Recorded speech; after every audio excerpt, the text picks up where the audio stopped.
2024 সালে তোমরা যারা মাধ্যমিক পরীক্ষা দেবে তোমাদের সাহায্য করার জন্য আরও একটা ভিডিও। তোমরা রায়মার্টিনের প্রশ্নবিচিত্রা 2024 তার যে ভলিউম 2 বেরিয়েছে সেটাকে নিয়ে হয়তো অনেকে প্র্যাকটিস শুরু করেছো সেকেন্ড সামেটিভ ইভ্যালুয়েশন শেষ হয়ে যাওয়ার পর।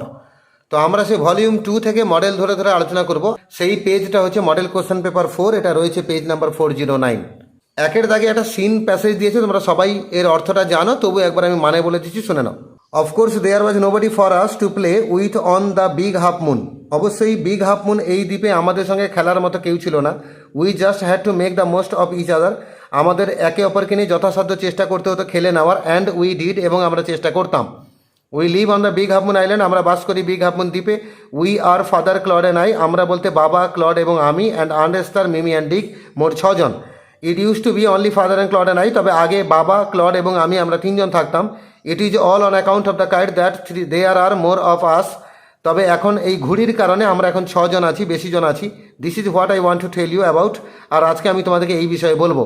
Father is the keeper of the Big Half Moon lighthouse, বাবা হচ্ছেন বিগ হাফ মুনের যে লাইট হাউস আছে তার তত্ত্বাবধায়ক। আই এম 11 ইয়ার্স ওল্ড, আমার 11 বছর বয়স। ক্লড ইজ 12, ক্লডের 12 বছর বয়স। ইন উইন্টার, শীতকালে। When the harbour is frozen over, যখন গোটা বন্দরটা জমে বরফ হয়ে যায়। We all move over to the mainland, আমরা সকালে চলে যাই মেনল্যান্ডে, মানে মূল ভূখণ্ডে। As soon as spring comes, তারপর যেই বসন্তকাল আসে। Back we sail to our own dear island, আমরা সকালে ফিরে চলে আসি আমাদের প্রিয় দ্বীপে। The funny part used to be that the people always pitied us when the time came for us to return. সবচেয়ে মজার বিষয় ছিল লোকেরা আমাদের উপর দয়া দেখাতো যখন আমাদের ফিরে আসার টাইম আসতো। They said we must be so lonesome over there, তারা বলতো আমরা নাকি ভীষণ একা ওই আইল্যান্ডে। With no other children near us, আমাদের কাছে অন্য কোনো বাচ্চা ছিল না। Of course Claude and I would have liked to have someone to play with us. অবশ্যই ক্লড এবং আমরাও চাইতাম যে আমাদের সঙ্গে খেলার কোনো সাথী আসুক। It is hard to run pirate caves and the things like that with only 2। আর পাইরেট কেভসের মতো যে খেলাগুলো সেগুলো খেলতে দুজনকে নিয়ে খেলা রীতিমতো কঠিন। But we use to quarrel a good deal with the mainland children in winter, কিন্তু শীতকালে যখন আমরা মেনল্যান্ডে যেতাম সেখানে মেনল্যান্ডে বাচ্চাদের সঙ্গে প্রচুর ঝগড়া করতাম।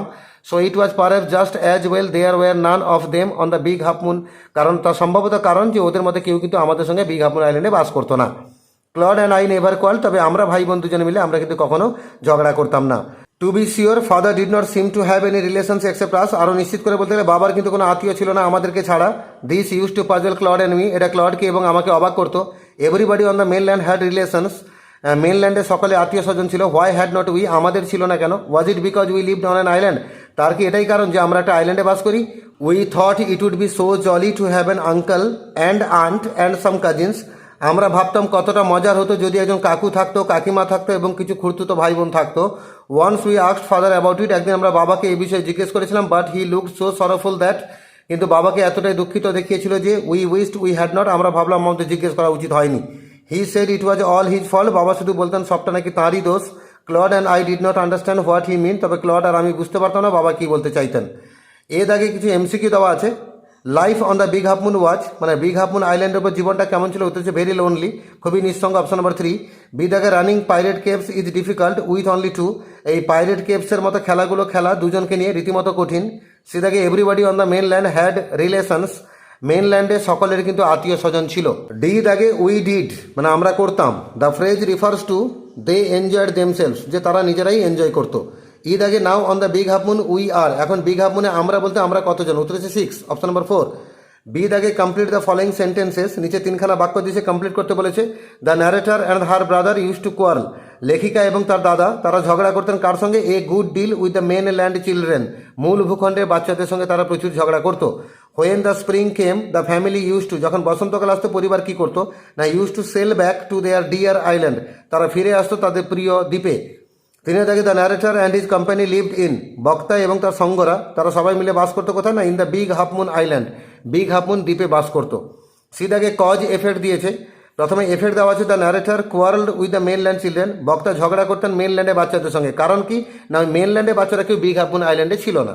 দেয়ার were none of them on BHM island, মানে বিগ হাফ মুন আইল্যান্ড। 2 দাগে the narrator felt lonely in the Big Half Moon, লেখিকা একা মনে করতেন বিগ হাফ মুনে, নিজেকে নিঃসঙ্গ মনে করতেন। ফলে কি হতো? না she craved for an uncle and aunt and some cousins, ফলে তার ইচ্ছা জাগতো একজন কাকু একজন কাকিমা কিছু খুড়তুতো ভাই বোনকে পাওয়া। 2 দাগে একটা পোয়েম দিয়েছে, the mountain and the squirrel. পর্বত এবং কাঠবেড়ালি হ্যাড এ কোয়ার্ল, ওদের মধ্যে ঝগড়া হয়েছিল। And the farmer call the latter little prig, আগের জন পরের জনকে ছোট্ট নীতিবাগিস বলেছিল। বান রিপ্লাইড, মানে কাঠবেড়ালি উত্তরে বলেছিল, you are doubtless very big, তুমি নিঃসন্দেহে অনেক বড়। But all sorts of things and weather, কিন্তু সমস্ত রকমের জিনিস এবং আবহাওয়া must be taken in together, একসঙ্গে জোড়া লাগাতে হয়, to make up a year and a sphere, একটা বছর এবং জগৎ তৈরি করার জন্য। And I think it no disgrace to occupy my place, এবং আমি আমার জায়গা দখল করে থাকাটাকে অপমানের মনে করি না। If I am not so large as you, আমি যদি তোমার মতো বড় হতে না পারি। You are not so small as I, তুমিও তো আমার মতো ছোট নও। And not half so spry, এবং অর্ধেকটাও চলমনে নও। I will not deny you make, আমি কখনোই অস্বীকার করবো না তুমি তৈরি করে দাও। A very pretty squirrel track, একটা সুন্দর কাঠবেড়ালি রাস্তা। ট্যালেন্টস ডিফার, প্রতিভা আলাদা আলাদা হয়। All is well and wisely put, সবটাই ভালো এবং বুদ্ধিমানের সঙ্গে কাজে লাগাতে হয়। If I cannot carry forest on my back, যদি আমি আমার পিঠে ফরেস্টকে ক্যারি করতে পারি না। Neither can you crack a nut, তেমনি তুমিও বাদাম ভাঙতে পারো না। এর আগে এমসিকিউ আছে, the word spry means, spry কথার অর্থ হচ্ছে lively. Option number 3, all sorts of things and weather must be taken in together to make up 12 months, মানে এ ইয়ার, এক বছর। সমস্ত রকমের আবহাওয়া এবং জিনিসকে জোড়া লাগাতে হয় বছর তৈরি করার জন্য, 12 মান্থস। সি দাগে looking at its own size the squirrel was not, নিজের আকারকে দেখে কাঠবেড়ালি কিন্তু ড্যাশ নয়, মানে লজ্জিত নয়, অ্যাসেম্ড নয়। Option number 3। ডি দাগে unlike a mountain the squirrel can crack এ, মানে মাউন্টেনের থেকে আলাদা স্কুইরেল কি করতে পারে, উত্তর হচ্ছে বাদাম ভাঙতে পারে, নাট। Option number 3। বি দাগে দুখানা কোশ্চেন আছে, mention 2 qualities of the mountain, পর্বতের 2টো কোয়ালিটি বলো। আমরা বলে পর্বত বনকে ক্যারি করতে পারে আর সুন্দর কাঠবেড়ালিতে রাস্তা তৈরি করতে পারে। আমরা লিখবো mountain can carry forest and it makes pretty squirrel track. আর 2 দাগে what does not the squirrel deny, squirrel কি অস্বীকার করবে না, না স্কুইরেল কখনোই অস্বীকার করবে না যে পর্বত তৈরি করে দেয় সুন্দর কাঠবেড়ালিতে রাস্তা। তাহলে the squirrel does not deny that mountain makes a pretty squirrel track. এবারে আমাদের একটা আনসিন প্যাসেজ দিয়েছে, পড়ছি, মানে শোনো। I enter the second class compartment and took a corner seat, আমি দ্বিতীয় শ্রেণীর কম্পার্টমেন্টে ঢুকলাম ট্রেনের মধ্যে এবং একটা কর্নারে সিট দখল করলাম। এ ফিউ মিনিটস ল্যাটার, কয়েক মিনিট পর, a large noisy family rushed in, একটা বড় কিচিরমিচির করা পরিবার সেই কম্পার্টমেন্টে ঢুকলো। And spread themselves all over the compartment, এবং নিজেদেরকে ছড়িয়ে দিল গোটা কম্পার্টমেন্টে। The parents arranged and rearrange their belongings on the luggage racks, উপরে আসবাবপত্র রাখার যে ঝুড়িগুলো থাকে ট্রেনের মধ্যে, সেখানে তারা তাদের জিনিসপত্রকে একবার অ্যারেঞ্জ করছিল, আবার রিঅ্যারেঞ্জ করছিল। A suitcase fell on the grandmother's feet, তাদের মধ্যে একজন দিদিমা ছিল, তার পায়ের উপরে সুটকেস পড়ে গেল। And she shouted at them, এবং তিনি তাদের দিকে চিৎকার করে উঠলেন। The children quarrelled and the baby cried, বাচ্চারা ঝগড়া করছিল এবং একটা ছোট বাচ্চা ছিল, সে কাঁদছিল। সাডেনলি দ্য হুইসেল ব্লিউ, হঠাৎ করে বাঁশি বাজলো। And with much ক্ল্যাঙ্গিং and Groening the train moved out of the station, এবং ঘ্যান ঘ্যান করতে করতে, ঘর ঘর করতে করতে, আওয়াজ করতে করতে ট্রেনটা স্টেশন থেকে বাইরে বেরিয়ে গেল। ইট সুন গ্যাদার স্পিড, ট্রেনটা আস্তে আস্তে গতি বাড়ালো। And rushed on through the night, এবং রাতের অন্ধকারকে চিরে ট্রেনটা এগোতে লাগলো। My companions opened large tiffin carriers, আমার সেই সাথীরা যারা এই পরিবারটা উঠেছিল তারা বিশাল বড় একটা টিফিন ক্যারিয়ার এনেছিল, সেটা খুলে ফেললো। And settle down to their meal, এবং তারা খেতে বসে গেল। But the baby's cries became howls, কিন্তু বাচ্চাটা চিৎকার কিন্তু ক্রমশ গর্জনে রূপান্তরিত হচ্ছিল। And the grandmother hung a sari from the chain, আর দিদিমা কী করলো, ওই বাচ্চাটাকে ঝোলানোর জন্য দোলনা বানাবে আর কি, সে একটা শাড়ি ঝুলিয়ে দিল। কোথা থেকে ঝোলালো, ঝোলাবি তো ঝোলাবি, একদম ঝুলিয়ে দিল ওই ট্রেনের চেনটা থেকে, মানে যে চেনটা টেনে দিলে ট্রেন দাঁড়িয়ে যাবে আর কি, ওই চেন থেকে শাড়ি ঝুলিয়ে দোলনা বানিয়ে দিল। On the side wall of the carriage, মানে একটা দেওয়াল বরাবর। She put the baby in this cradle, এই দোলনাতে বাচ্চাকে শুইয়ে দিল। And the baby stopped crying almost at once, আর বাচ্চাটার সঙ্গে সঙ্গে কি ম্যাজিকের মতো ওই দোলনায় যে ঘুমিয়ে গেল, সে কান্নাও থামিয়ে দিল। কিন্তু মজার বিষয় হচ্ছে সেই চেনটা যে ছিল ওটা কিন্তু ট্রেন দাঁড় করানোর চেন ছিল। At the same time the train came to a stop, আর সঙ্গে সঙ্গে যেই বাচ্চাটা কান্না থামালো ট্রেনটাও দাঁড়িয়ে পড়লো। কেন, দেয়ার ওয়াজ এ গ্রেট কমোশন, একটা হই হট্টগোলে আওয়াজ পাওয়া গেল। I looked out of the window, আমি জানলা দিয়ে বাইরের দিকে তাকালাম। And found that a large crowd gathered outside, একটা বিশাল বড় জনতার দল বাইরে জড়ো হয়েছে। And everyone was asking who had pulled the chain, আর সবাই একটাই প্রশ্ন জিজ্ঞেস করছিল, চেনটা কে টেনেছে। সাডেনলি আই স দ্যাট, হঠাৎ করে আমি দেখলাম যে the grandmother had hung the cradle on the alarm chain, আমি দেখলাম দিদা কিন্তু ওই দোলনাটা টাঙিয়েছে ওই অ্যালার্ম চেন দিয়ে, তাই চেনটা নিচে পুলড হয়ে গেছে, ফলে ট্রেনটা দাঁড়িয়ে গেছে। কিছু এমসিকিউ দেওয়া আছে। The narrator took the seat in the, উত্তর হবে সেকেন্ড ক্লাস কম্পার্টমেন্ট, বক্তা সিট দখল করেছিলেন দ্বিতীয় শ্রেণী কামরাতে। The family which entered was, যে পরিবার ঢুকেছিল বিগ ফ্যামিলি ছিল, বড় পরিবার ছিল, লার্জ ফ্যামিলি ছিল। Option number A big. 3 দাগে the children of the family were আর ওই পরিবারের বাচ্চারা কেমন ছিল? উত্তর হচ্ছে কোয়ারেলসাম, ঝগড়াটে ছিল। 4 দাগে the grandmother prepare a cradle for the baby, আর দিদা একটা দোলনা বানিয়েছিল বাচ্চার জন্য উইথ এ শাড়ি দিয়ে। The family settle down to their meal after the train had moved further. Family কিন্তু তাদের খাওয়া শুরু করলো ট্রেনটা অনেক দূর এগিয়ে যাওয়ার পর, মানে ট্রেনটা চলতে শুরু করলো, তারপরে ঘর ঘর ঘর ঘর আওয়াজ হলো, ট্রেনটা রাতের অন্ধকারকে ছিঁড়ে অনেক দূর এগিয়ে গেল, তারপরে গিয়ে ট্রেনটা থামলো। After the train had moved further, option number D. তারপরে the narrator saw outside the window, বক্তা জানলার বাইরে তাকে তিনি কি দেখেছিলেন না অ্যান ইনকুইজিটিভ ক্রাউড, মানে একটা উৎসাহী বা উৎসুক জনতার দল, অপশন নাম্বার এ।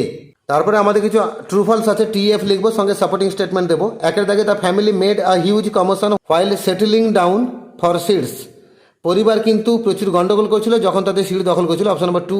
এটাকে আমরা ঠিক বলবো, টি লিখবো। সাপোর্টিং হচ্ছে এ লার্জ নয়েজ ফ্যামিলি থেকে শুরু করে কম্পার্টমেন্ট পর্যন্ত, এটা একদম প্রথম লাইনেই আছে, তোমার ডট ডট মারবে না, পুরো লাইনটা তুলবে। 2 দাগে the baby continue to cry in the cradle, দোলনার মধ্যেও বাচ্চাটা কাঁদছিল, কথা ভুল, দোলনায় যেই শুয়ে দেওয়া গেছিল বাচ্চাটা থেমে গেছিল কান্নাটা, আমরা লিখবো the baby stopped crying almost at once, এই লাইনটাও বইতে আছে। 3 দাগে the train began to move with much clatter and rolling of wheels, চাকার এবং ট্রেনের বিভিন্ন আওয়াজের মধ্যে দিয়ে ট্রেন এগোচ্ছিল, অবশ্যই ট্রু হবে, এটা একদম উইথ মাচ ক্ল্যাঙ্গিং থেকে শুরু করে স্টেশন পর্যন্ত, তো প্রচণ্ড আওয়াজ করে ট্রেনটা এগোতে লাগলো, এই লাইনটা আমরা তুলবো, ডট ডট মারবো না, পুরো লাইনটা লিখবো।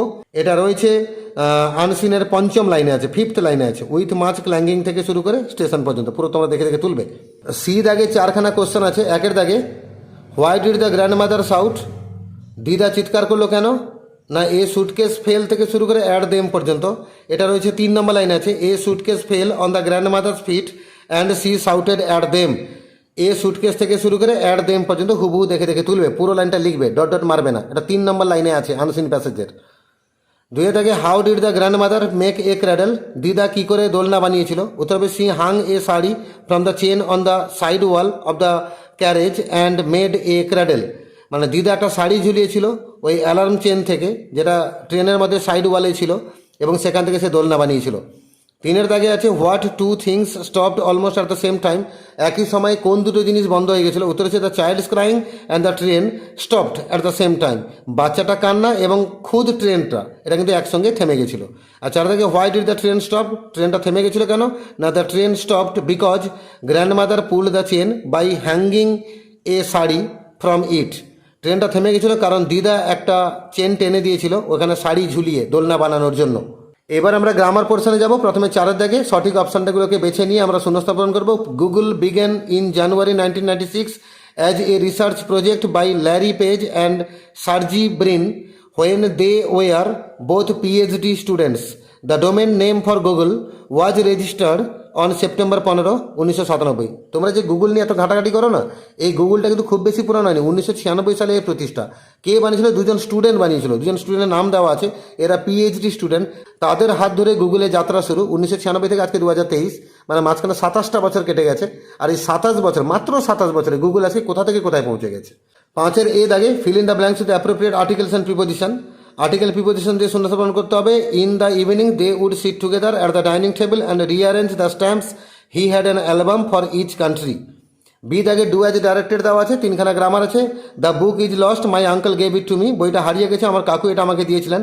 কমপ্লেক্স করতে বলেছে অ্যাডজেটিভ ক্লজ লাগিয়ে, মানে অ্যাডজেটিভ ক্লজ বলতে আমরা হু আর হুইচ লাগাবো। উত্তর হবে the book which my uncle gave to me is lost, বইটা যেটা আমাকে আমার কাকু দিয়েছিলেন হারিয়ে গেছে। 2 দাগে আছে a car ran over the cat, voice change করতে বলেছে, আমরা লিখবো the cat was run over by a car. 3 দাগে as soon as the bell rang the students rushed out of the room, এটাকে হার্ডলি ব্যবহার করতে বলেছে, যে বাক্যে হার্ডলি ইউজ হবে সে বাক্যে হোয়েন ওই ইউজ হবে। আমাদের অ্যান্সার হবে the bell hardly rang when the students rushed out of the room. এবারে সি দাগে ফ্রেজাল ভার্ব আছে, প্রথমটা আছে রিপ্রেজেন্টস, এর ফ্রেজাল ভার্ব হচ্ছে স্ট্যান্ড ফর, তবে রিপ্রেজেন্টের সঙ্গে এস যোগ করা আছে তাই আমরা লিখবো স্ট্যান্ডস ফর। আর ডু নট রিডিকুল মানে হাসাহাসি করা, এর ফ্রেজাল ভার্ব হচ্ছে লাফ অ্যাট, এটাও প্রেজেন্ট ফর্মে আছে, আমরা লিখবো লাফ অ্যাট, তাই কোনো ফর্ম চেঞ্জ করলাম না। আর স্টার্টেড মানে শুরু হয়েছিল, উত্তর হচ্ছে সেট ইন, এটা সেকেন্ড ফর্মে আছে, আর সেট ইনের সেকেন্ড ফর্মও সেট ইন, তাই আমরা লিখে পেলাম সেট ইন। 6 দাগে 4খানা ভোকাবুলারি, আনসিন থেকে শব্দ খুঁজতে হবে। A state of confused and noisy disturbance, একে আমরা কমোশন বলি, মানে একটা দ্বিধাজনক বা দ্বন্দ্বজনক একটা আওয়াজি পরিবেশ, গণ্ডগোল, তাকে কমোশন বলে। A long loud and mournful cry, একটা দীর্ঘ এবং কষ্টযুক্ত কান্না, তাকে হাউল বলে, HOWL। আর এই লার্জ নাম্বার অফ পিপল, তাকে ক্রাউড বলে, জনতার দল। আর সিজড মানে বন্ধ হয়ে গেছিল, উত্তর হচ্ছে স্টপড। এইভাবে মডেল কোশ্চেন পেপার 4-এর সিন আনসিন গ্রামার আমরা আলোচনা করলাম। এর আগের মডেলগুলোর আলোচনার ভিডিও এই চ্যানেলে আছে, তোমরা প্লেলিস্টকে ক্লিক করে ক্লাস 10-এর ভিডিও বার করবে, সব পেয়ে যাবে। এবং আমার চ্যানেলটাকে সাবস্ক্রাইব করে রাখো, এর পরবর্তী যে মডেলগুলো আছে তার ভিডিও তোমরা নিয়মিত সময়ে পেয়ে যাবে।